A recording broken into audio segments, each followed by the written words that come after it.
Good morning, good morning. Thank you so much for joining me. This is the wonderful podcast, The Endurance of Labor Laws. I am your lovely host, Lesley Sullivan.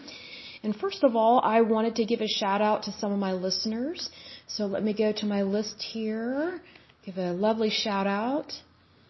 Let's see, New York, Texas, Oklahoma, Virginia, Pennsylvania. Thank you so much for joining me. I greatly appreciate you guys. And then I want to give a shout out to some platforms, Stitcher, Podcast Addict, Overcast. And I thought there was another one, but I guess that is it on that one. So learning a lot about podcasts. That's awesome. I want to do a little bit of housekeeping here. So I looked up what is required to open a checking account or a bank account in the United States. So from what I researched, if you're not a citizen of the United States, you can open a bank account. So yes, you can. But here are the contingencies or the requirements. You will need to provide one of the following when you go to a bank: an up-to-date passport, a government-issued ID from your home country, a birth certificate, alien identification card, foreign driver's license, a recent utility bill, tax return, or another bill showing your name and current address, or a copy of your lease or rental agreement showing your name and current address. So I learned something new with that, and sometimes these things change over time, especially when things change in legislation or national security and things like that. So that is always good to know. Today, we are going to take a look at the National Postal Mail Handlers Union. So let me go to that lovely screen, and this is going to be episode 31. So I did a little bit of research on this. I went to their website, and because I was a little concerned about something in this article. One of the first lines in this article from a different website is saying that they are a progressive labor union. That concerns me that they are progressive, because when you have progressive in regards to labor unions, anything political, it tends to mean liberal and overspending and very much a part of the Democratic Party and how they support things like that. So one of the things that came up on their website, like when it says things you need to know, like if you're wanting to join this union. So first of all, I looked at kind of their goals, their statements, kind of a mini sample of their constitution, I guess. And it reads fine to a certain extent.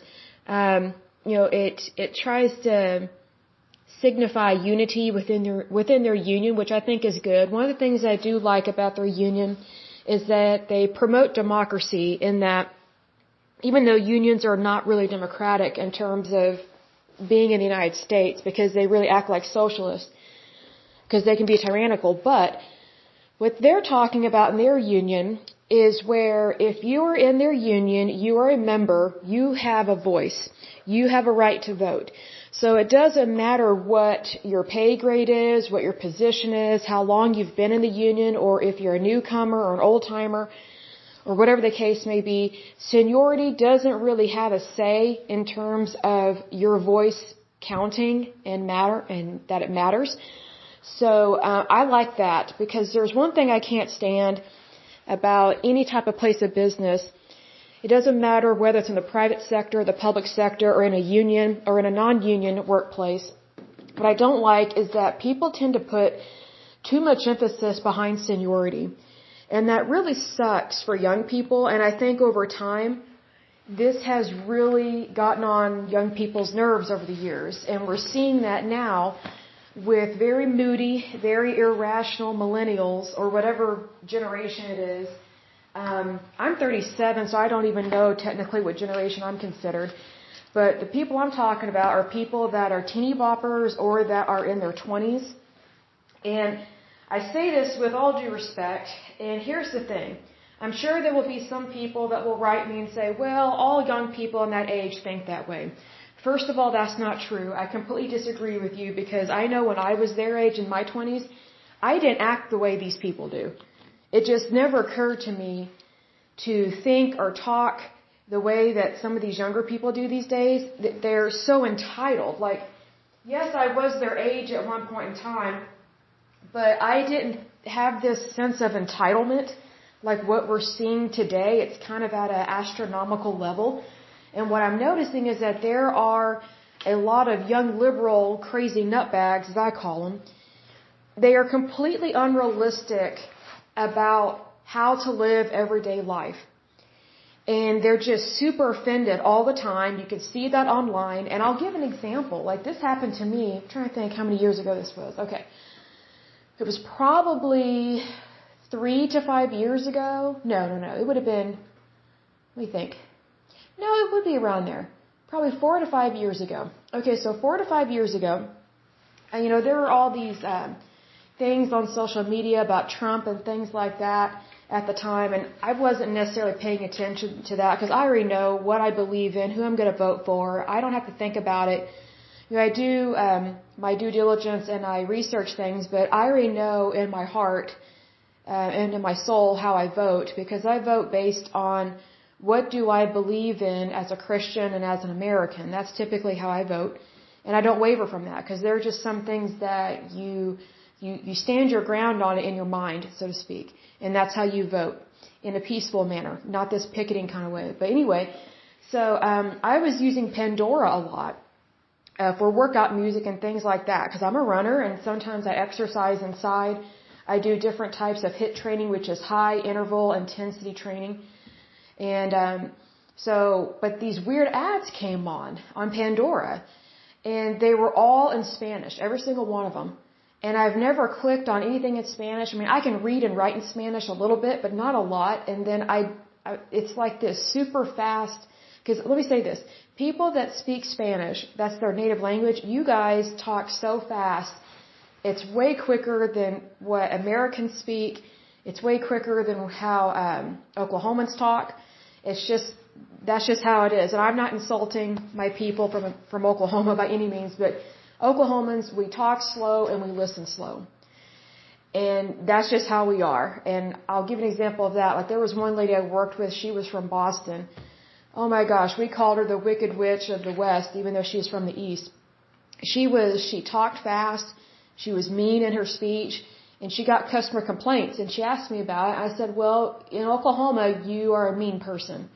And here's why. Your mannerisms are mean, you're short with people, you're snippy with them, you talk way too fast, you interrupt, you don't care to listen to people. That's not how we operate here. And this was a manager, like a district manager, asking me this because she knew I would tell her straight up what the problem was. And boy, she did not like hearing anything I had to say. But I said, look, I understand that you're from Boston. You have that Boston accent, that Boston, Massachusetts, that kind of accent. We get you're from another place, but it's still the way you're treating people. So if anything, you're kind of at a disadvantage because of how you talk. Because when she was not happy with you, it was so insulting when she was not happy with you. It was like beyond disapproval just because of the way she talked to people. And so she adjusted how she talked to people. And I said, look, just slow down your talking. Just slow down your speech, listen to people, and really pay attention to what they're saying. I'm not saying you need to change your accent because I think that would be mean to expect someone to do that because your accent is what makes you unique.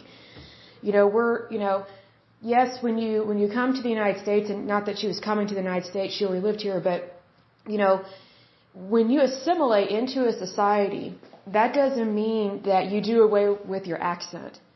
Like, I think that's kind of cruel to expect people to do that.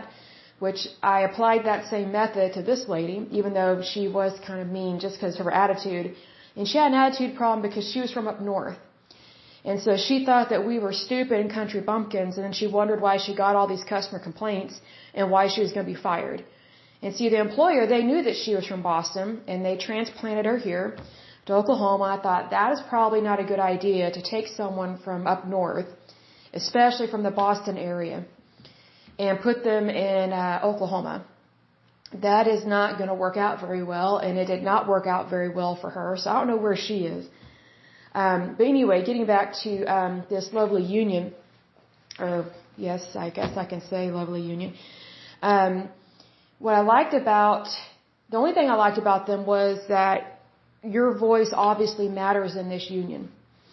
regardless of your background, regardless of how long you've been in the union or how long you have not been in the union. And that really warmed my heart, because I've had jobs where it was like, if you were the newcomer on the block, it was like you were treated like an idiot or a moron, and you weren't paid very well. You were treated like you were uneducated, and I hate that. I literally despise that. I hate that. I hate being treated that way, because it is so unbelievably disrespectful.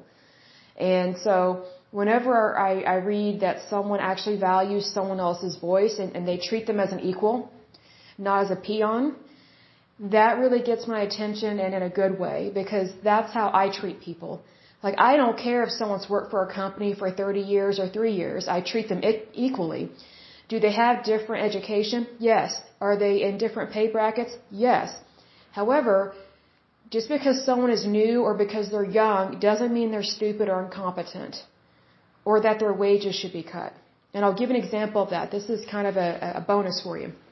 So, there was one job that I applied to and interviewed for where basically the interviewers, and this was just unbelievably against the law, I so should have sued them federally, but anyway, they basically did not want to pay me as much as somebody else because I wasn't married, and the other person that was interviewing for the same job was married, and they viewed their labor more important than mine, because these people were married, procreating, and reproducing and spawning kids.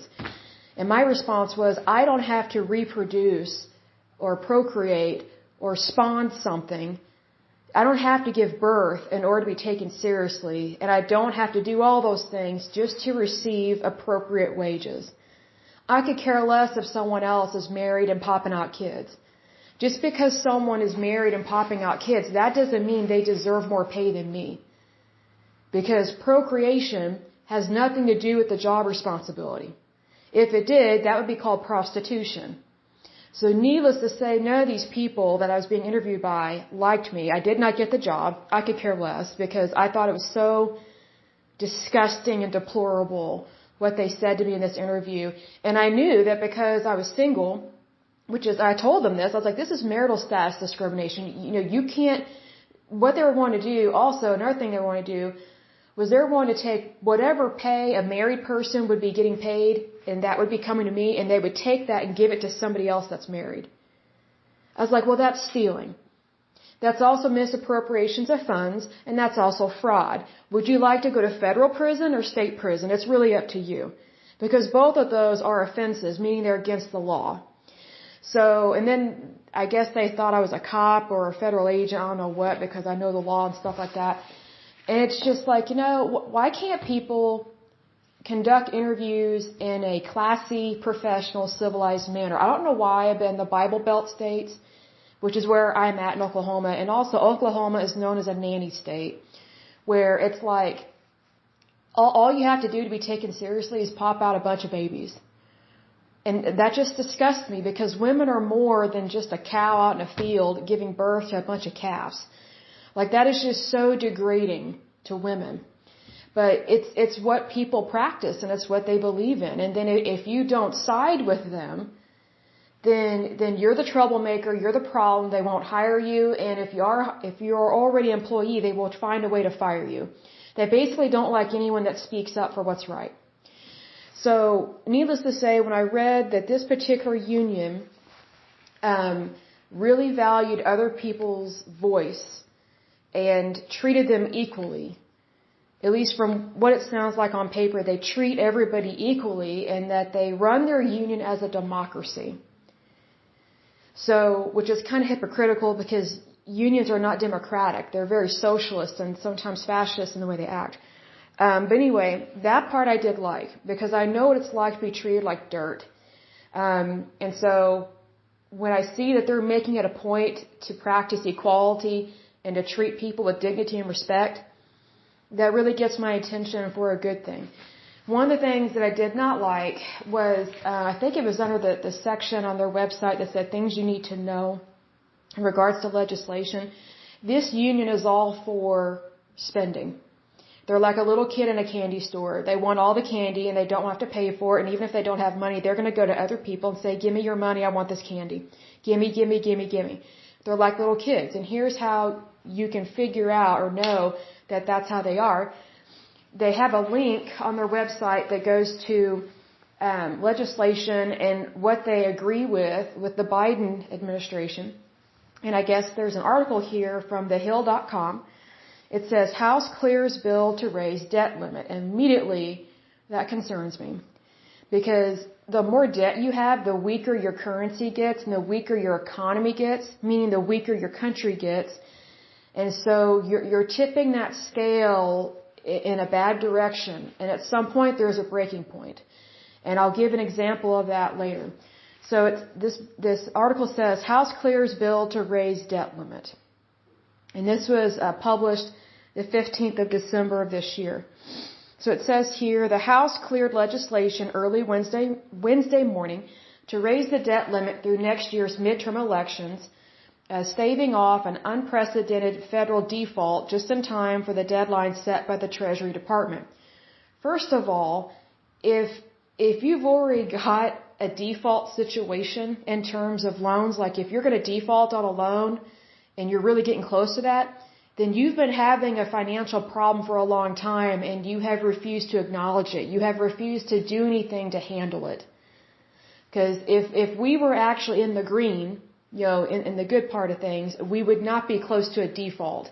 But we're already in the red in terms of our national debt. That's what that means when they're talking about a federal default.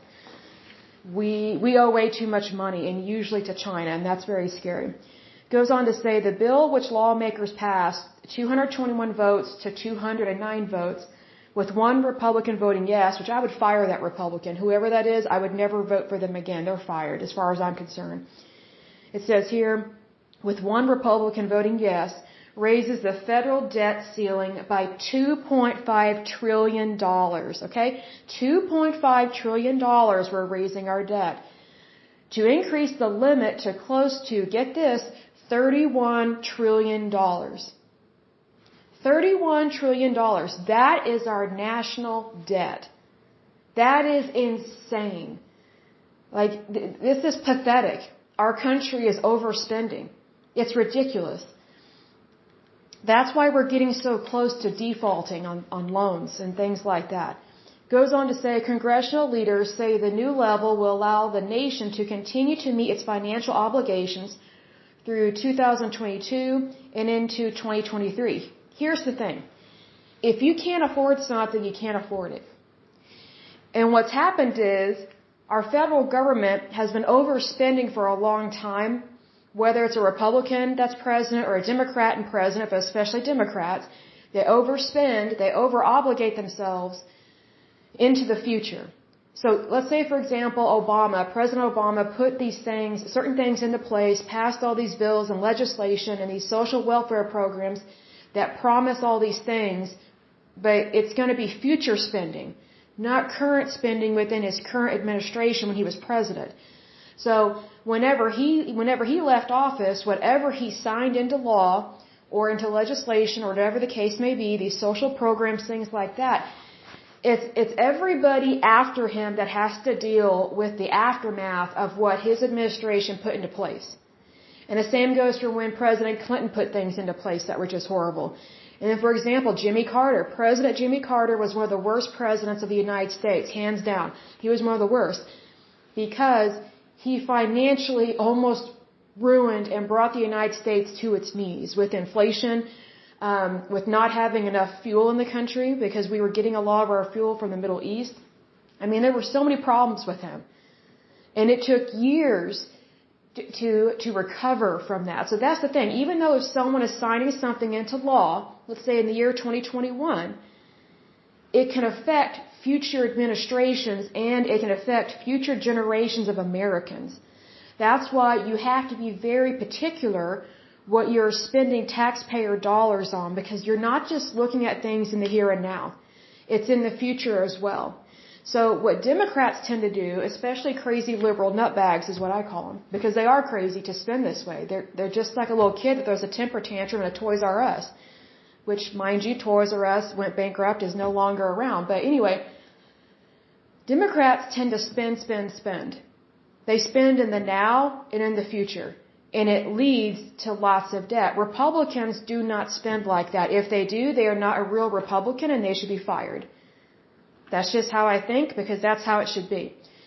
You need to balance your budget when you have things like this, because if you're getting close to a default on a loan, that tells me that someone has not been balancing the books.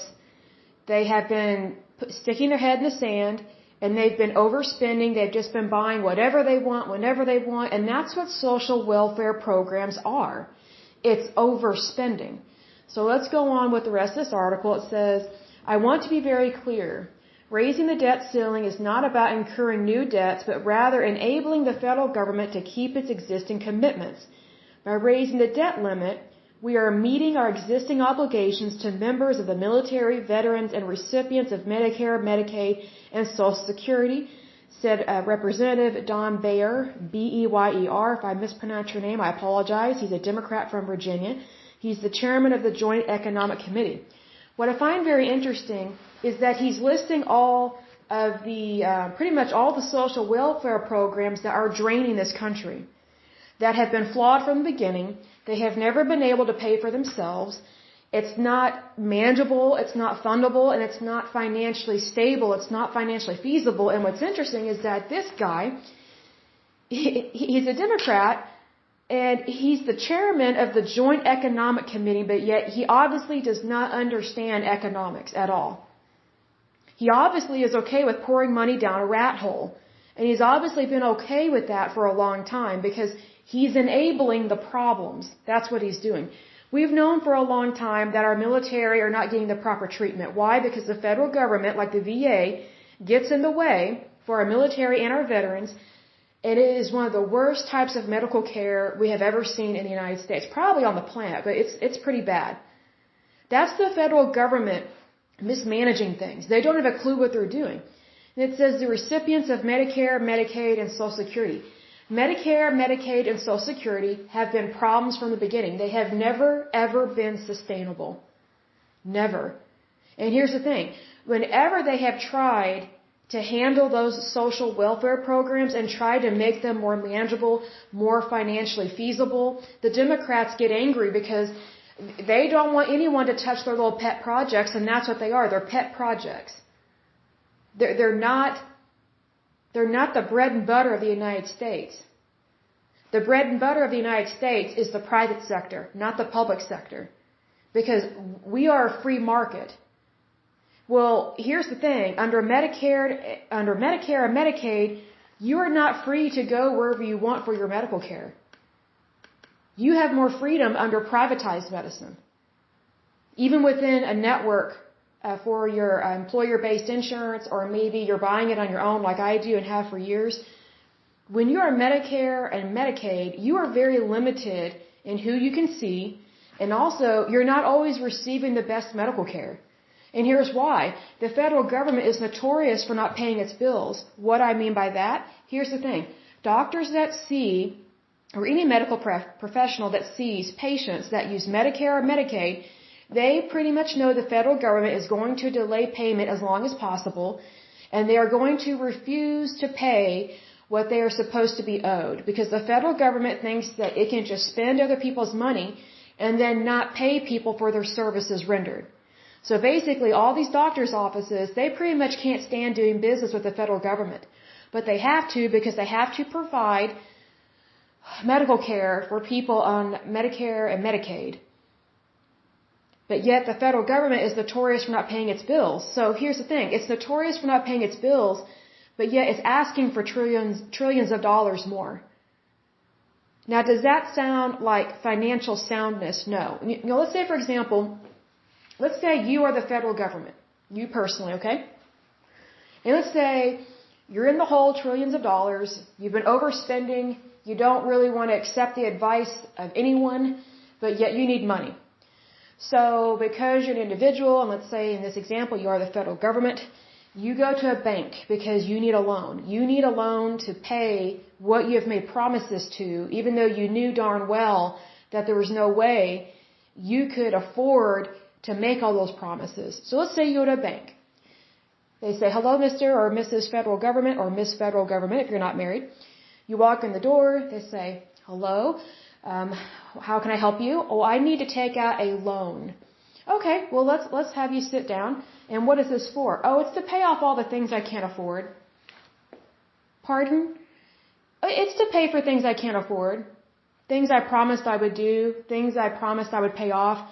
But I kind of had no intention of really paying for it because I don't really think I should be obligated. I just think I should spend other people's money and just do whatever I want.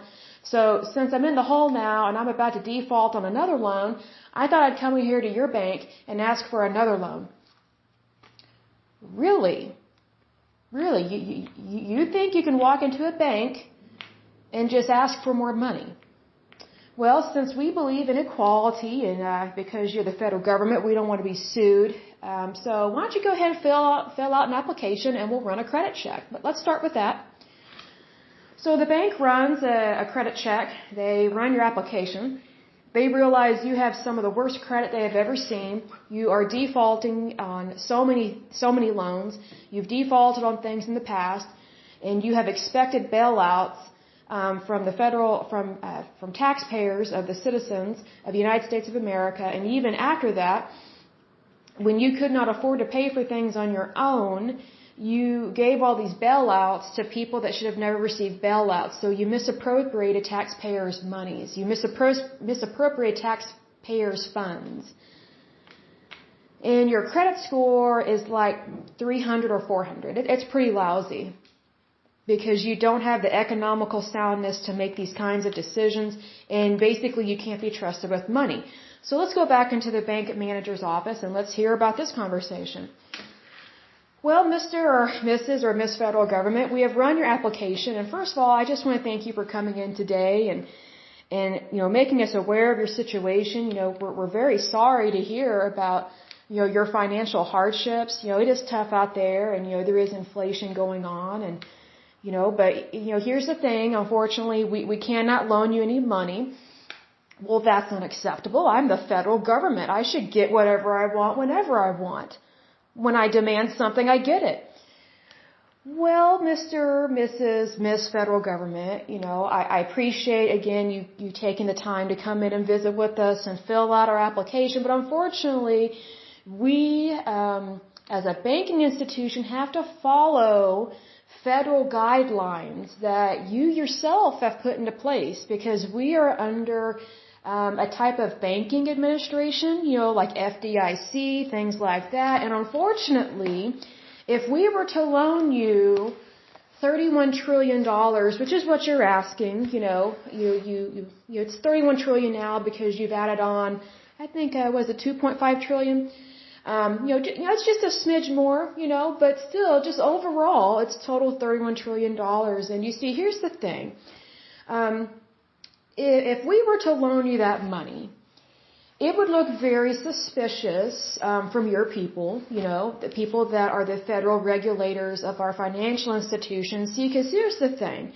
In order for us to be a prosperous, good bank, we have to have financial stability. So even though you need money, you obviously need money because you've been overspending and you haven't really been diligent with other people's money. I get that. That sounds harsh, but as a banking manager, I have to just tell you the facts. You haven't been that good with money. You're kind of like a teenager that, is demanding a Lexus or a BMW from his parents, but yet you're not even willing to go out and get a job and start paying for a Honda Civic, used one. So here's the thing. If we were to loan you all this money, $31 trillion, and thank you, I just want to thank you for not asking for $50 trillion, but anyway, if we were to loan you that money, we could be federally investigated by some of your people that you have hired, and that actually work for you. And we could be federally investigated for approving a loan that looks suspicious on paper. Does that make sense? It just doesn't look very good. It looks like we are mismanaging our members' money. So I'm just going to pretend you don't know anything about the financial institutions of the United States, which I'm sure that you do because, you're the federal government and, I'm sure you're educated in your own way. But here's the thing in terms of banks, and this is what we have to look at as a bank. When people bring their money to us, they are called members. So when someone opens a checking account, bank account, a savings account, or maybe a CD, which just so you know, a CD is a certificate of deposit. So whenever people do business with us and they give us their money, we are required by law to protect those monies. So we have to make sure that we are not overextending ourselves, because the monies that are here at our bank, in these checking accounts, bank accounts, savings accounts, all these different ways of having money, they are protected by the FDIC, which of course you know is, one of those regulatory entities that we all love to hear about. And so if we were to grant you the loan or approve the loan of 31 trillion? I forget. $31 trillion, if we were to approve that, we would go bust. Because we cannot afford to loan you money that is not insurable. I hope that makes sense. See, because there's the thing. We also have obligations to people that we have loaned money to. Maybe somebody wants a car or a house. But here's the thing. The only people that we loan money to are those that actually have a type of collateral. Maybe they have really good credit. They haven't defaulted on things in the past. They haven't had problems with debts in the past, at least not things that are of a financial behavior problem, is what I'm saying. So for example, something that is not a financial behavior problem would be that you have a huge medical bill because, let's say someone in your family had to get a transplant. And you'll need a kidney or a lung or whatever the case may be, and that is a very expensive procedure. And let's say, for example, your family member did not care to get health insurance because they were stubborn and thought, well, I'm healthy, I don't need that, I'm not going to pay for it, I'm not even going to get a basic catastrophe policy. And then guess what? A catastrophe happens and they need a new kidney. Well, that's a very expensive procedure. So instead of letting their relative die, all the family members got their monies together and they helped this relative. And so, yes, that reflects negatively in terms of financial status on credit and things like that. However, but when we are looking at credit, we're not looking at, did they get sick and just not pay their bill? That's not the case. Medical debt is not the same as, let's say, for example, you make $20,000 a year and yet you want to purchase an $80,000 truck. That would be financially irresponsible. So, needless to say, you're wanting a lot of money, but yet you personally cannot afford it because you've been overspending, it looks like, for several decades. And then when you realize you're about to default on something, you go to the National Treasury and you say, gimme, gimme, gimme. Well, unfortunately, because of your financial spending behavior that doesn't look very good, we cannot give you this loan. My apologies, but thanks again for coming in. We appreciate your time, your energy, and thank you for this opportunity to learn more about the federal government and what you do or what you don't do. Okay, so that's the end of that analogy. That's the thing. No bank in their right mind would loan $31 trillion to anyone.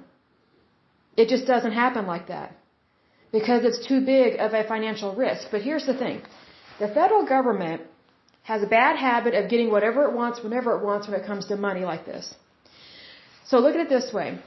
If we are going to allow, which obviously they are because they've already voted on it and, I think President Biden, he'll just sign it, whatever the proper procedure is for that.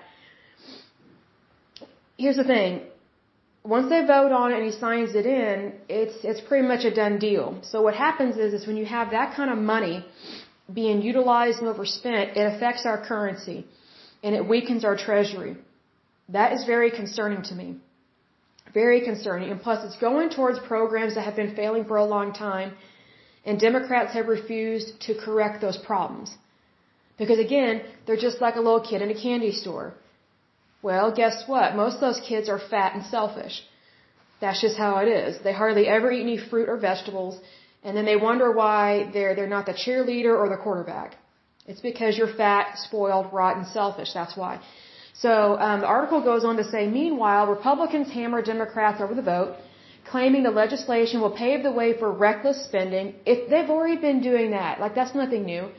as their colleagues press on with plans to advance President Biden's Build Back Better Act. It reminded me of a song, Baby Got Back. That's what that reminded me of. I had to think for a second. Anyway, so it goes on to say, Republicans will not support raising the debt limit while Democrats push through trillions of dollars for purely partisan political spending and thereby depleting our treasury, not just for today, but for generations to come. This comes from Representative Michael Burgess from Texas. He's a Republican, said in floor remarks. The vote came hours after the Senate passed the bill in a party-line 50-49 vote earlier on Tuesday, ahead of the Wednesday deadline set by the Treasury Department for ensuring the U.S. doesn't default on its debt obligations. You know, one way to lower the debt is to shut down the federal government, shut down these offices that are not really needed. I mean, we've done this before in the past and it worked. Like, that's how you save money. Because we have a lot of federal agencies that are not essential, as they say. Goes on to say, the bill now heads to the White House, where President Biden is expected to sign it promptly to ensure the nation doesn't default on its debts. While lawmakers won't have to deal with the debt limit again until after next year's midterm elections, the next fight in 2023 would unfold in a divided government between Biden and one or both chambers of Congress controlled by Republicans. It's a good thing we have some Republicans in there. Because here's the thing, when you have a unsustainable government spending, it creates inflation and it depletes your treasury. When we say depletion of treasury, that's like your money doesn't mean anything. It has no value or worth. An example of this is at the end of World War I, Germany really suffered at the end of World War I. Number one, they lost, and they should have, and they did. But here's the thing. Their people really suffered after that because their currency meant nothing. So basically, their currency was so lost of its value that they were actually using their currency, the paper currency, as a way to fuel fire in their furnaces so they could have heat. That's how below value their currency was after that war. That's what can happen anywhere on this planet if you have inflation, you have overspending, and you're not being accountable for other people's money, much less for your own money. That's the thing. Goes on to say, passage of the bill caps off months of fighting between Republicans and Democrats, particularly in the evenly split Senate, over how to address the nation's borrowing limit. It says, Senate Republicans had vowed that they wouldn't help Democrats take action to raise or suspend the country's borrowing limit. Republicans instead insisted their colleagues act alone on addressing the debt limit using budget reconciliation. That is smart. That's exactly what Dave Ramsey and other people would say, like Susie Orman, things like that. The same complex procedure Democrats are using that will allow them to advance the president's social spending plan in the upper chamber with a simple majority, bypassing a likely GOP filibuster. The Democrats rejected the push and insisted that Republicans work with them in tackling the debt ceiling. They also pointed to numerous instances in the past in which both parties worked together to act on the debt limit, including during the Trump administration despite Democrats' opposition to the 2017 tax cut law. The problem is Republican obstruction, and hopefully at some point they'll wake up, grow up, and be prepared to govern together. This comes from House Democrat Caucus Chairman Hakeem, if that's how you pronounce his name, Jeffries. He's a Democrat from New York.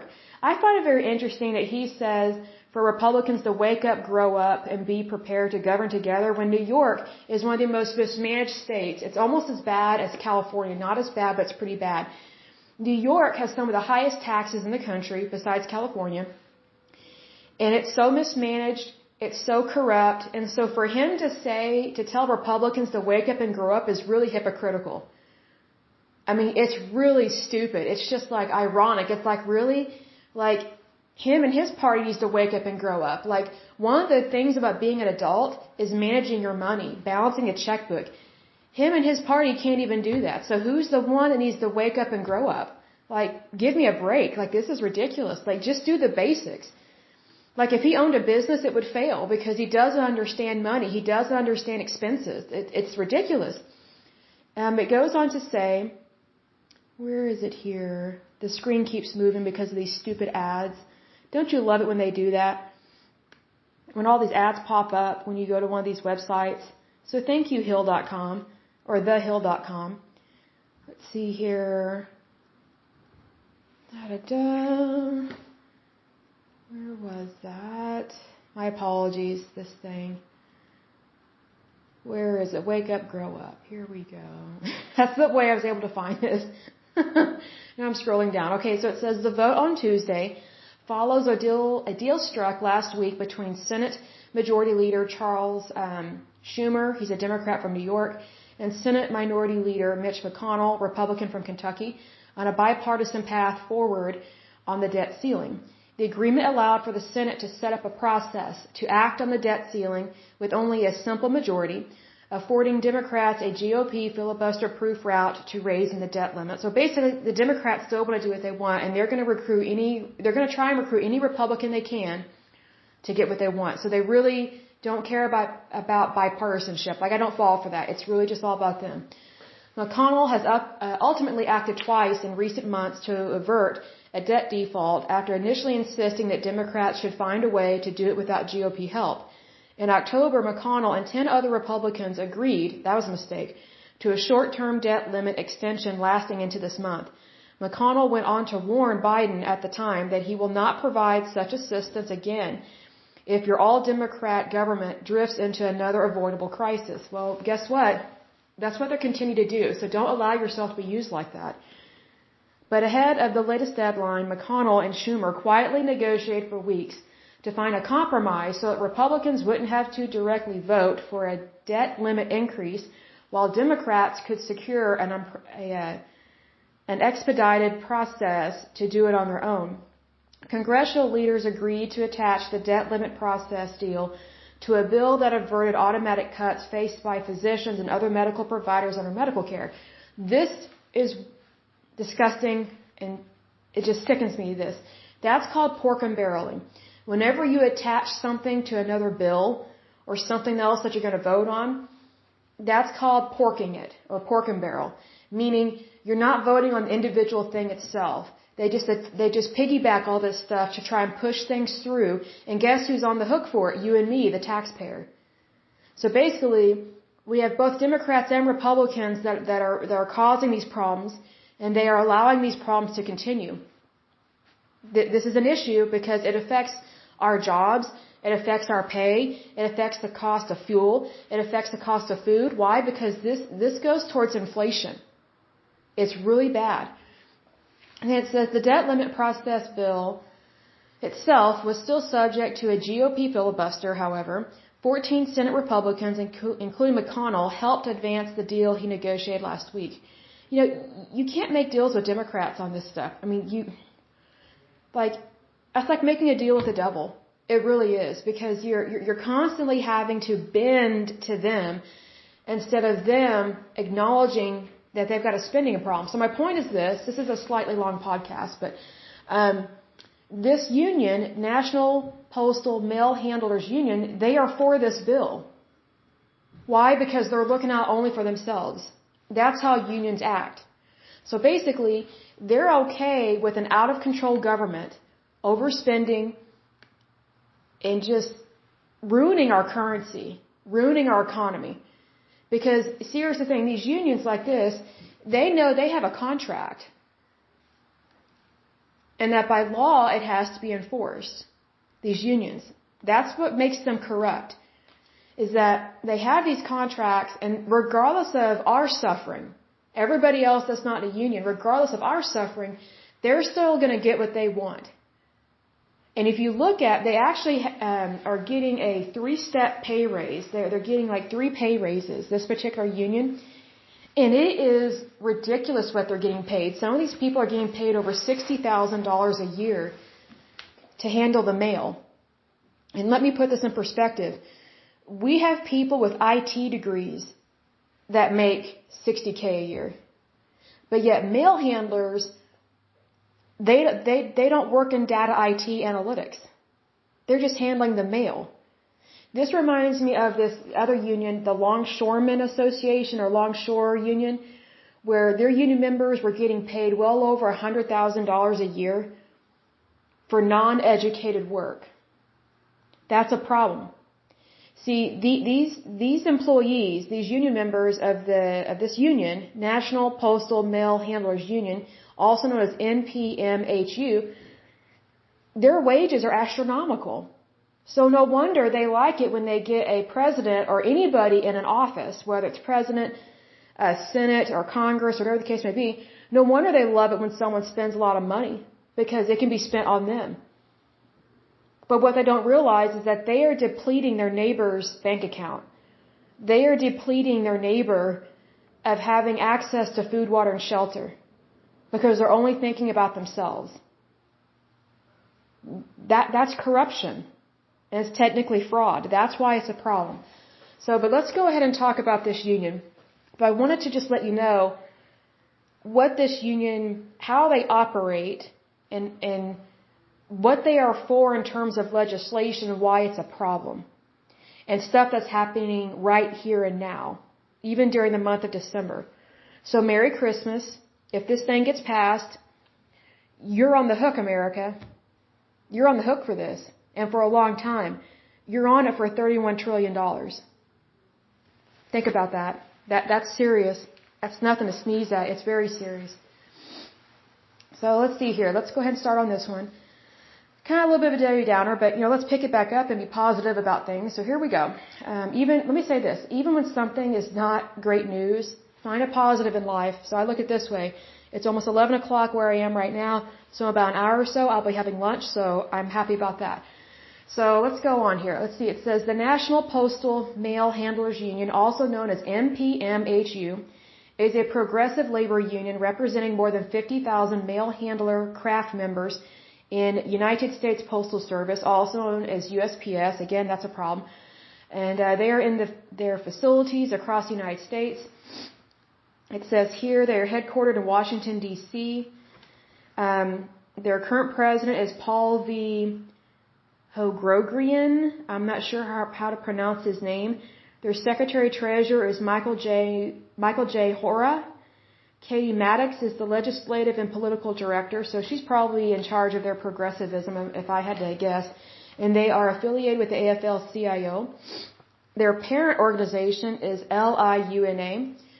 So then it goes on to say excuse me. Let me get a drink of water. I'll be right back. Okay, I am back. The NPMHU is a national organization of employees dedicated to advancing the interests of its members and their families. That's very true. Because it is their interest, nobody else's. Meaning they don't care about the rest of us, is what that means. And you can see that in what they support in terms of legislation. And that's why I get concerned whenever it says progressivism. That's why, because it means they claim to be inclusive in their progressivism, but it's really not. They're selective. Meaning they think they're special, the rest of us are not. They think they deserve the better pay, the rest of us do not. It's very much like the school bully on the playground. Give me your lunch money kind of thing. The primary purpose of the union is to negotiate and enforce. That's a strong word right there. Enforce a national agreement with the U.S. Postal Service, also known as USPS, a contract that establishes wages, cost of living adjustments, and other pay increases, whether we like it or not, because when they get pay increases, it's you and me, the taxpayer of America, that pays for it. And then it talks about working conditions and fringe benefits for all workers within its jurisdiction. The union also protects workers' rights by representing them in day-to-day problems on the job. Now that part I agree with, because sometimes you need help in your job. Like discipline, violations of seniority, discrimination, or other management abuse, and addresses such workplace concerns as safety, health, and impact of technological change. Now that got my attention. What said the impact of technological change. Sometimes these unions are not for advancement in technology because they're so desperate to hold on to control that they don't want anything to advance because they're scared of losing their job, and they might lose their job for the sake of technological advancement. However, if we never advance, then we never grow as a society. So I look at it this way. Just because you lose your job, that doesn't mean you can't get another one. But they're so narrow-minded that they won't look towards the future in a positive way. It's always, we are the victim, give us money. They play the victim card all the time. And they get away with it most of the time. However, that can come back to bite them, because here's the thing. let's say, for example, I'll use a non-postal analogy here. Let's say, for example, you have some people in the medical field that they want a better way of diagnosing the patient, but they don't want to lose their authority over it. Well, here's the thing. Let's say, for example, the MRI was never allowed to be invented because someone didn't want to lose their seniority. That would literally cost lives, because MRI machines save lives by diagnosing and treating people early. It's the same thing whenever you have a technological change. Yes, some people will lose their jobs because you're making old technology obsolete because you're moving forward with something better. USPS is notorious for not wanting things to be better. They want to be stuck in the dark ages on so many things. Why? Because they don't like change, but they want more money. They want more money to do the exact same thing all the time. When that doesn't make any sense. I mean, that would be like, how do I word this? Oh, that would be like you saying we should all drive Hondas, but yet these union people expect to drive a Lexus, even though they only had to pay a Honda price, like a cheapo, crappy Honda price. That's how selfish and arrogant these people are. And it's technically evil because it's a form of greed. I think we just need to call a spade a spade. What they're doing is a form of greed. It's like they really don't want progressivism, because when you progress, that means that, to me, that says you have progress, meaning you should be moving forward. Well, technically, these people don't really want to move forward because they want to stay in their same job but make way more money, like just unbelievable amounts of money. But yet, they're not more educated, they don't have more training, they don't want to use newer technology, they're scared they're going to lose their job. I understand that, but stop living in fear. Just get more educated or go get a better job. USPS, obviously, if you're having to fight all the time like that, maybe it's not the job for you. I mean, it doesn't seem like a great place to work because it's very rare I meet very nice people there. But anyway, going on, it's talking about governance, local and national roles. Mail handler members belong to a local union with jurisdiction in their city, town, or area. Locals elect their own officers and conduct their own day-to-day business. Now that I agree with. That is what I was talking about when I looked at their website and I read part of their little constitution or their brochure or whatever. They really do focus on the local level. That part I greatly agree with, and I appreciate that. Even though I'm not a big fan of unions, I'm glad that they operate predominantly at a local level, because that's how you really help people. It's by knowing who we are in our community and making it better is what it is. Goes on to say, they negotiate a local memorandum of understanding to supplement the national agreement on certain local concerns, meaning their voice matters. Every member of this union, their voice counts. I love that. Even though I'm not a fan of other things, their voice counts. Their vote counts. That means a lot. And that really gets my attention. So that part is really good. I actually really like that. Goes on to say, nationally, NPMHU has its headquarters in Washington, D.C., to administer the union and to implement programs and policies mandated by the Constitution and the National Executive Board. The national resident officers, include the National President and the National Secretary-Treasurer. Talks about its affiliations. The NPMHU is a division of the Laborers International Union of North America, both of which are members of the AFL-CIO Federation. The mail handlers are also affiliated with the Communications International Union and the Postal Employees Relief Fund. And then it talks about the S-1507. We've talked about that. That is a bill that the Senate voted on to basically give postal workers more money for benefits and things like that. But they did not like the amendment that Senator Tom Coburn, who's a Republican from Oklahoma, they didn't like that he added a part that it requires an arbitrator to take into consideration the financial health of the Postal Service when deciding postal union contracts. They don't like that because they just want to spend. They don't want accountability. They just want spendability. Well, that is tremendously stupid to not want to be accountable. That's like having a kid in college and they're not keeping their grades up, and then they don't want to work, but yet they expect all this money from their parents. Like, that's dumb. Either you keep your grades up and or you can have a job, or if college isn't for you, that's okay, but you need to go get a job. You need to work. There's nothing wrong with that. Unfortunately, these unions like this one, they act like a spoiled, rotten kid. That entitlement thinking. What's interesting is that, I just realized this. This just dawned on me just now. These unions, they act like some of these millennials or whatever generation it is. I should probably look that up. These people in their 20s, and I'm not against everybody in their 20s. I'm not. It's just the weird ones, right?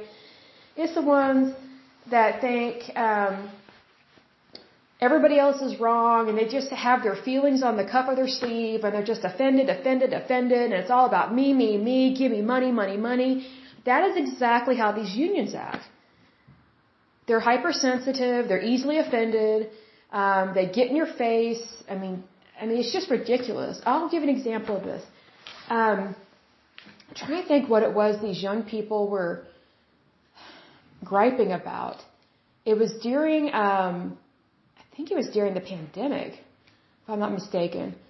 There was a local Walmart in my hometown, Oklahoma, and it was a neighborhood Walmart, and there were these young kids, like in high school. They were not rioting, but they were like picketing and having a protest or whatever in front of this local neighborhood Walmart. And I'm like, I can't remember what it was about. I'd have to look it up. But they were complaining about something that they don't even know anything about. I was like, why are we even listening to them? They're not even old enough to vote. Like, why aren't they focusing on their schoolwork? It's ridiculous. Like, it's so stupid. I'll try and find out what that was, and I think it was during the pandemic. I could be wrong on that. I'm trying to remember, because I remember thinking, what are these morons doing? Like, and here's the thing, like, they were aggressive. It may not have been during the pandemic. I'm trying to think when that was. Sorry, there's been so many stupid protests that's just like, well, was it during the pandemic? Was it before the pandemic? When was it anti-Trump? Was it anti-Hillary? Was it anti-this? Was it anti-that? And I'm just like, why aren't people getting back to work? Like, they're too busy complaining. Like, get a job. Like, grow up. People have things to do. And what I didn't like about these young people, like, they were mostly in high school. They were protesting outside this local Walmart, and there were a lot of people that they're like, we can't even get into the parking lot because of what they're doing. And they were being aggressive. They were yelling at people and being really horrible. It wasn't just one thing to have a sign and say, hey, will you support us, blah, blah, blah, kind of thing. They were being really aggressive with shoppers. And so word spread really quick throughout the day, and they're like, don't go to Walmart today. So Walmart lost money that day at that Walmart. And I just thought, those kids are so dumb. They're teeny boppers. What do they know about civil rights or civil authority? Obviously, they don't respect authority because they're out there protesting about something when they don't even have the right to vote. They can't vote. They can't drink legally, at least. They can't rent a hotel room. I mean, it's like they're morons. They're idiots. Like, they're so uneducated. Because I remember it bugged me because I read an article about them as well because it got in the paper. And I just thought, what do they know? They're not even done with high school. And where are they getting their information? I mean, it just really was disturbing what they were saying and doing. I just thought, these kids are too stupid to be doing this on their own. They are doing something. They are mentally being manipulated by someone else because it was just so weird. I was like, when I was their age, it would never dawn on me to go protest at my neighborhood Walmart and be mean to people in the parking lot. Like, that's what I'm talking about with some of these young people. It's just like no rules with them. But yet they expect you to follow their rules, and it's like if you don't agree with them, then you're wrong and you're the problem. It's like, no, people have a difference of opinion, and that doesn't mean that you still can't like somebody or respect them. See, that's the thing. These really young people, they are so stupid. They're morons. The ones that act like this. If you're not a moron, then great. But the ones I'm talking about, they are so they're so screwed up in the head because they think they are completely right about everything. I'm 37 years old and I know I'm not right about everything. And plus, here's the thing, I don't expect everybody to agree with me. Even people that are listening to this podcast, I mean, if you agree with me, that's great, that's wonderful. If you don't, that's okay. I don't expect everybody to do my will and my bidding. But these young people do. They act like that. They think that if you do not agree with them, then you're practicing hate speech, you're racist, you're practicing discrimination, you're practicing harassment, and you're just standing there because I disagree with you? Are you on something? You probably are, but if you're not, maybe you should get on something so you'll be more relaxed and kind of be a little more normal. I mean, it's just dumb. But they have this entitlement kind of thing. It's weird. And I thought, that's happening in Oklahoma of all states. And I'm like, Oklahoma is one of the least liberal places. I encourage you, if you have never visited Oklahoma, do come visit us. We are very kind, very good people, except for the morons I just mentioned, but more than likely, if they're dumb, they didn't graduate from high school. If they did graduate, they've probably gone on to some liberal university that they can't afford to pay, but yet they got a student loan or a federal grant. So they'll probably go to school on our taxpayer dollars and then demand that they don't have to pay off their debt. Even though when you and I purchase a house or a car, we can't make demands to not pay our debt. That's how dumb these people are. But anyway, so if you haven't had the chance to come to Oklahoma, please do. Let me know if you're visiting. I think it'd be so awesome to meet some new people from other states. I think it would be neat to meet some listeners. But anyway, if you haven't had a chance to come to Oklahoma, do come to Oklahoma. We actually do have some wonderful places to visit. And I'll close with this, because I know this was kind of a intense podcast in terms of what we were discussing with this, because it's kind of one of those things, you're discussing a union and then a current event. So I think it's good to kind of get the blood pressure down, to be healthy. But if you do come to Oklahoma, that's great. I'll tell you this, one of my favorite museums is the Oklahoma City Arts Museum. Hands down, one of the best museums ever. There's a museum in Norman, Oklahoma. I forget what it's called. It's on the campus of of OU. It's a really good art museum. I'll think of it later. And then we have one of my favorite museums. It's not in Oklahoma City. Let me look it up. It's called Willow Rock, if I'm not mistaken. Here it is. Willow Rock Museum and Wildlife Preserve. It's in Bartlesville, Oklahoma. If you have not been to Oklahoma, you need to go to that museum. It is literally one of my favorites. If I had a choice between that museum and Oklahoma City Arts Museum, I would definitely go to Willow Rock because it's just wonderful. They have so many wonderful pieces of let's see, they have artwork, then they have some tribal work. They also have artifacts, things like that. And it talks about the history of the Native Americans, a little bit about the land run, and it even goes further back into an indigenous history of human populations and things like that. And it's a beautiful wildlife reserve, and it's a really pretty drive as well. So if you do get a chance to visit Oklahoma, for sure, go there. Go to the Oklahoma City Arts Museum. Trying to think of another museum. There was one I liked. Oh, there's a military museum. Is it the 45th Infantry? I don't want to tell you wrong. Hold on a second. I'm going to pause it and come right back. Okay, so the other museum that is really cool, because I love military stuff, is the 45th Infantry Museum. It is in Oklahoma City. It has, last time we were there, I was there with my dad. It was so much fun. They have all these different tanks, military tanks that were used in World War II. They have all this different type of weaponry there. They have uniforms.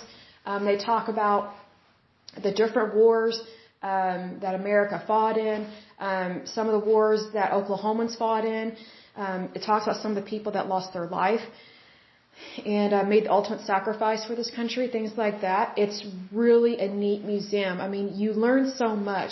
I think it's really good for young people to go to museums like this, because then they learn about the sacrifices that other Americans have made.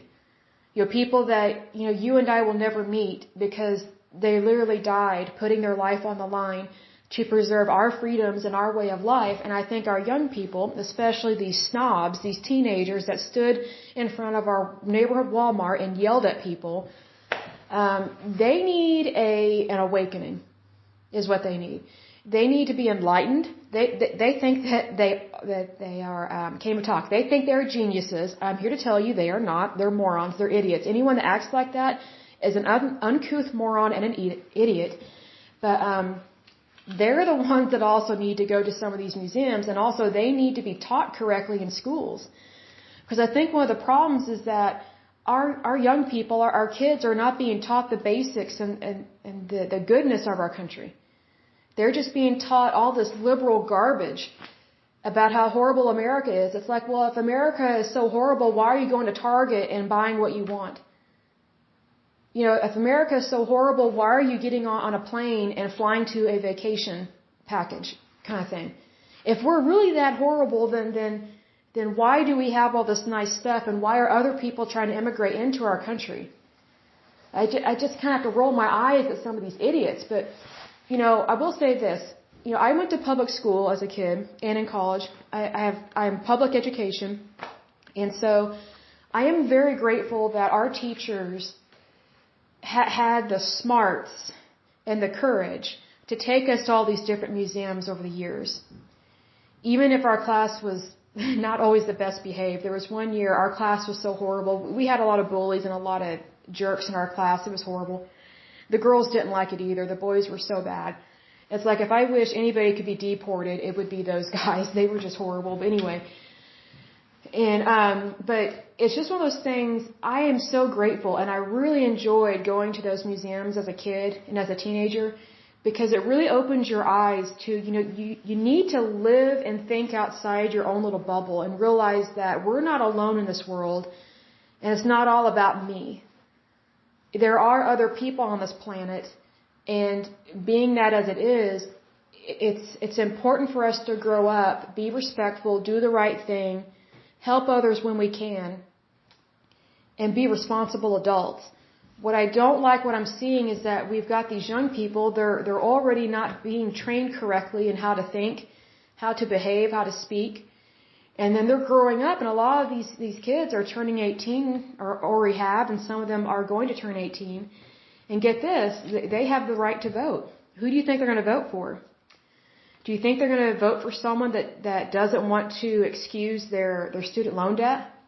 Like, think about that. We've got all these little entitled little people that think they're special and they don't want to work. I'll give another example, and I'll close with this. So I went to Lowe's to buy, I think it was either plant food or a new pot for one of my plants. I can't remember what it was.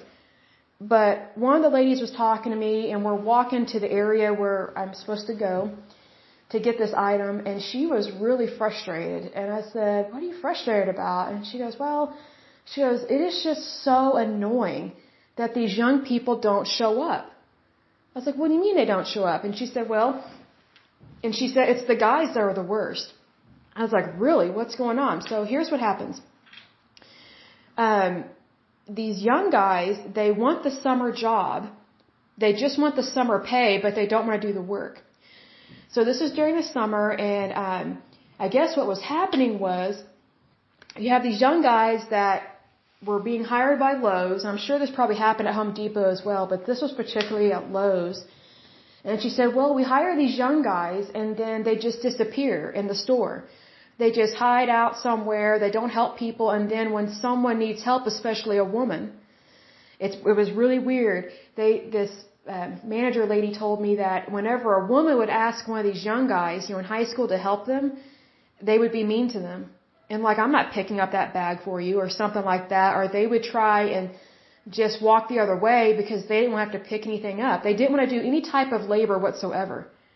They were so weak and stupid and just lazy, just slothful. It was ridiculous. And then also these young guys, they were mean to these elderly women that needed help lifting these heavy pots or lifting like a sack of dirt or things like that, because some of those bags are really heavy. Well, these guys, they would just disappear And then they would clock in and clock out, but yet they expected to get paid. And my mouth just dropped. I was like, you have got to be kidding me. You have got to be kidding me. Wow, times have changed. Because I remember when I was their age, the guys I worked with at some of these different types of jobs, they loved helping out women, especially younger women. Like that's how they would meet some of the girls that they would date. Like you help out the grandmother in hopes that you might meet the granddaughter, like how dumb. But then again, these people, these young people, they don't even know how to date. I mean, I don't mean to be super blunt or inappropriate, but a lot of these young people, they think that getting laid, that having sex is dating. That's not dating. That's just sex. That's just physical behavior. It means nothing. I just think it's dumb when people think that dating is just about sex. Like dating means you're not having sex. It means you're getting to know someone so that you can lead up to that and you can lead up to getting married because you're supposed to have sex when you're married. My goodness, that offends a lot of people. And I'm like, well, look at what has happened. So many young people don't know how to date and then they don't want to work, but they want the money. I mean, where do they think they live? Pompeii? I mean, it's ridiculous. It was so weird. And so this employer, they were having a hard time finding good people to employ. So, then get this. So because these young guys who were old enough and very physically fit, they were refusing to do like the harder labor kind of work. So guess what? The customers would then have to go find a girl to help them. And they're like, I'm sorry, but I can't find a guy to help me. And the guy that was here, he just walked off or said he wouldn't help or was mean or hateful. And so then, it's the girls that are having to do all the grunt work. I'm like, wow, that really paid off, didn't it, feminist? I mean, it's just ridiculous. I don't even know how to describe this. Like, it just took me aback. Like, I just stood there in shock while this manager lady was telling me all this stuff, because she's like in her 40s or 50s, and she goes, it is ridiculous. She goes, we're having to hire more girls than guys because these guys are so lazy and they've been so horrible to our customers. And she goes, it's ridiculous. They just want the money. They just want to sit around and not do anything. When, we do need their help. We need their help with lifting stuff, moving stuff, things like that, because she just flat out said there are things that women can't do. Like most of us actually don't have the body strength to lift a heavy bag of fertilizer or soil, or I know that I personally can't lift a big old slab of stone. If anything, you would need two guys to lift that. But guess what? These guys, they go hide somewhere. And then when you find them, they're mean to you so that you'll just want to walk off and not have to deal with them. And I just thought, you've got to be kidding me. So that's what I'm talking about in terms of that entitlement. But it's that entitlement that's how our unions act. And that's what I was referring to in a previous podcast where I said unions are not the way to go to help people get work because they teach people and encourage people to be defiant. Guess what? What the story I just mentioned about those stupid guys that were working at Lowe's and they're so lazy and slothful and hateful to people, do you really think they need to be taught how to be defiant? They're already being defiant. They're already not doing a good job. They already have that entitlement behavior and mentality that gimme, money, money, money. I'm not going to do any work. How dare you ask me to lift that? Can't you lift it? What do you think I am, muscles? That kind of attitude? Does that help anybody? No. It's a disgrace to the United States. And you know what? Let me put it this way. I don't have any kids. But if I had a son that acted like that, oh man. I'd probably slap him. And be like, don't you ever talk to a woman like that again. And you think that's bad? Your father's going to deal with you on this as well. But see, here's the thing. The parents aren't teaching their kids the right way either, because guess what? Some of these parents have this entitlement mentality. A lot of this stuff, it's kind of a inherited mindset.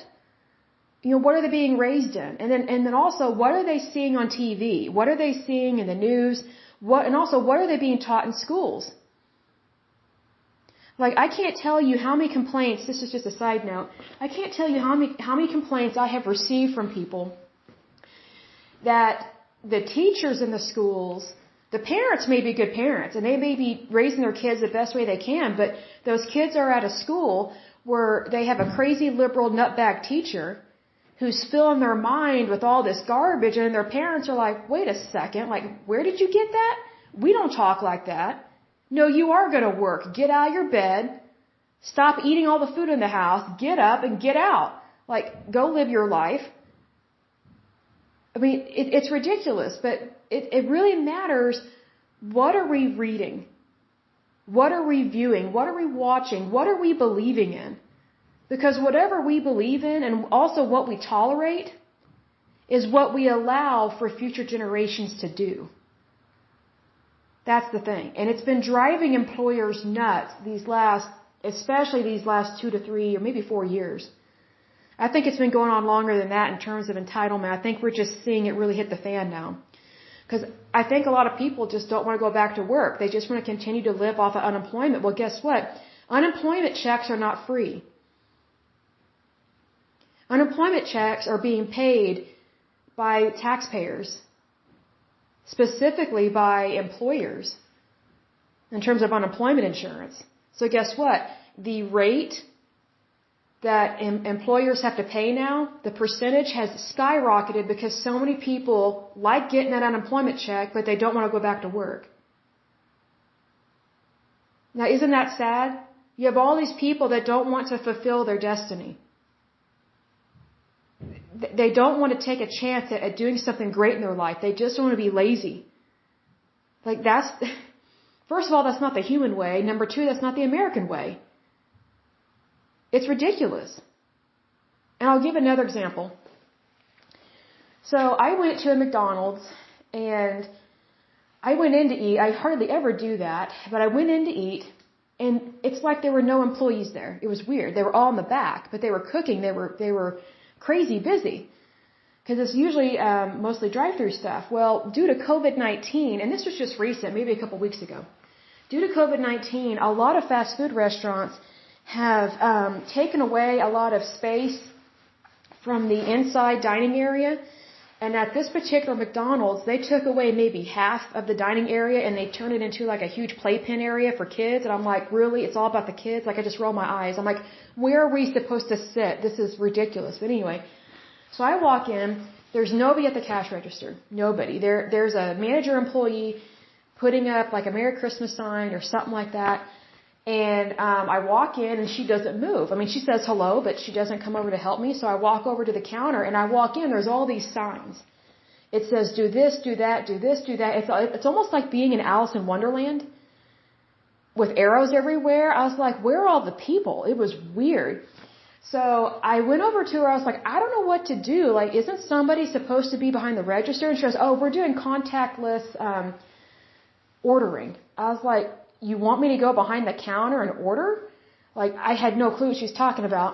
She goes, no. She goes, you go over here and do your order. Well, there's this random large touchscreen module thing that's really tall on the floor. And that's where you personally, the customer, you're basically doing the job of employee. You're basically ringing up yourself. So I go over there. I could not figure out how to operate this thing. And I mean, I'm not an idiot. I'm not a moron. Like, I can build computers. Like, I can fix anything. I'm like, who built this thing? It was so dumb. Here's one of the first problems. The menu on this little kiosk looking thing, statue thing, the menu was nothing like the menu that was up on the board above the cash register. And it was nothing like the menu that's in the drive-thru. Because typically I go through the drive-thru. So I'm looking for what I usually get from that menu, because my brain memorizes stuff really well and super quick. Well, it wasn't anything like it, so I'm like, can I get your help? And then it was asking me some really funky questions. I'm like, what is this talking about? And so she just whipped on through it. And then it took forever to try and get it to take my card, because it was being stupid. It was wanting to ask more questions about something. I can't remember what. It was not easy to order. It was ridiculous.